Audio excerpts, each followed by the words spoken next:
So we got something pretty interesting here. The Open-ED, Open Everdrive, the open source Everdrive from Krikzz for the SEGA Genesis or Megadrive. I think this is pretty interesting. This thing is cheap as all heck, and it's open source. So Krikzz had brought this up about a year ago, April of 2023, saying it was one of his little weird side projects that he just hadn't had time to finish at that moment, I guess, but finally he finished it and it's available for sale and it's open source. You can just make one yourself, right?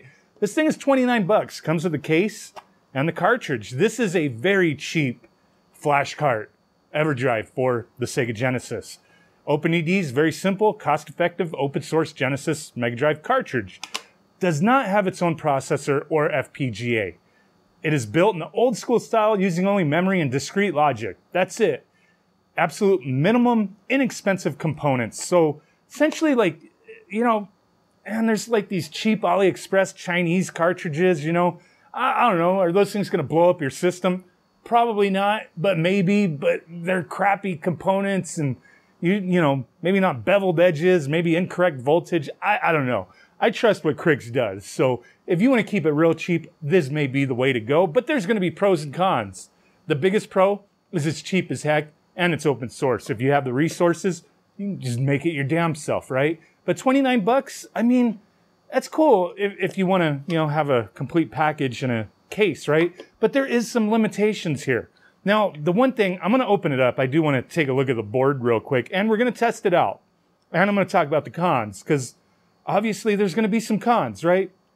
But this is kind of nice for, I think, developers maybe, people who just want to mess around and, you know, make games maybe, you know, developers, or just somebody who just wants a cheap-ass flash cart. But at the same time, the Mega Everdrive X3 is really cheap as well. That's only like 39 bucks. I'm not sure if this will wind up being sold on like places like Stone Age Gamer, because right now you can only get this, I believe, on Everdrive.me. They did send this to me for purpose of review, by the way. I did not buy this. I do have like the Everdrive Pro that you could play Sega CD games. You got like save states, all sorts of features. That's one of the biggest cons of this thing, is there's no features. There's nothing amazing going on here. You do have a micro SD card slot. This isn't something where you can only load one game, like only have a single game on here. No, you could load up your complete library of games on a micro SD card, pop it in there and select it, just like any other Everdrive, right? But here we go. Here's the board. So the one thing I did want to see, because when I seen pictures of the board, it didn't have a battery in there. So it does ship with the battery. So that's cool. A little CR2032 battery. But yeah, nothing crazy going on here. Now, this works just like a normal cartridge for the Sega Genesis, essentially. But there's limitations here.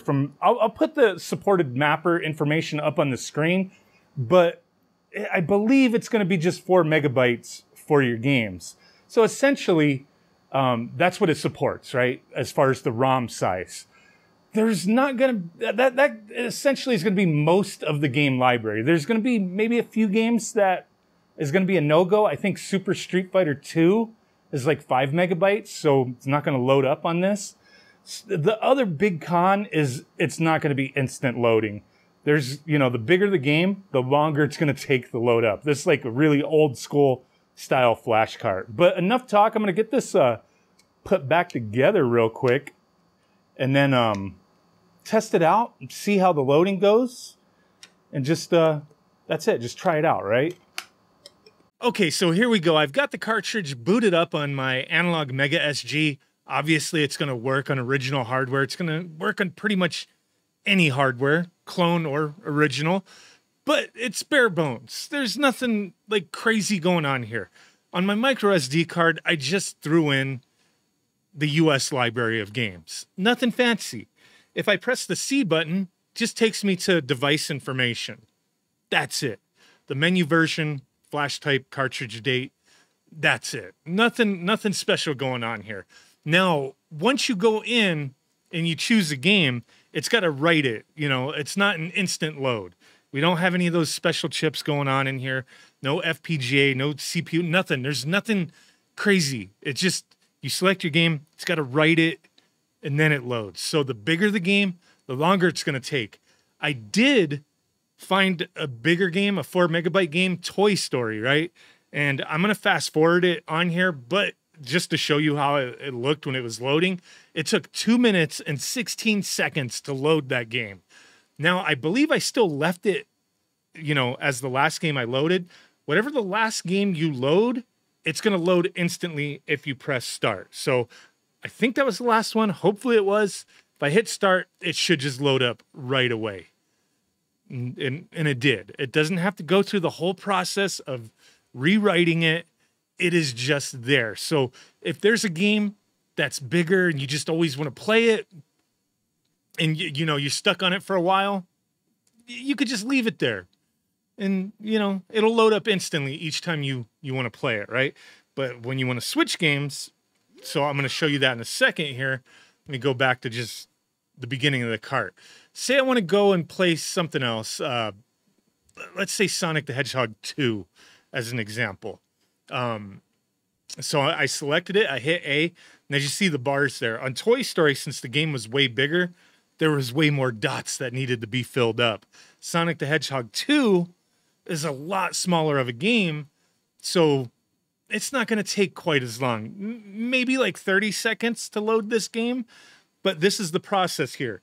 So, like I said, there's pros and cons. This is just a cheap little flash cart. It's 29 bucks. But at the same time, would I recommend this? Would I recommend it over the Everdrive X3? No, I really wouldn't. For $10 more, I would rather get the X3. The X3, you know, it's not as great as the X5 or the X7 or the Pro, you know, that kind of thing. But each step up, you're paying a bit more money, you know what I mean? But if you're on a budget and you just want to play some Sega Genesis games and you want to play the vast majority of the library, I mean, this might be fine for you. But at the same time, like I said, I would recommend the X3 over this for $10 more. Just being honest with you. But this definitely has a place.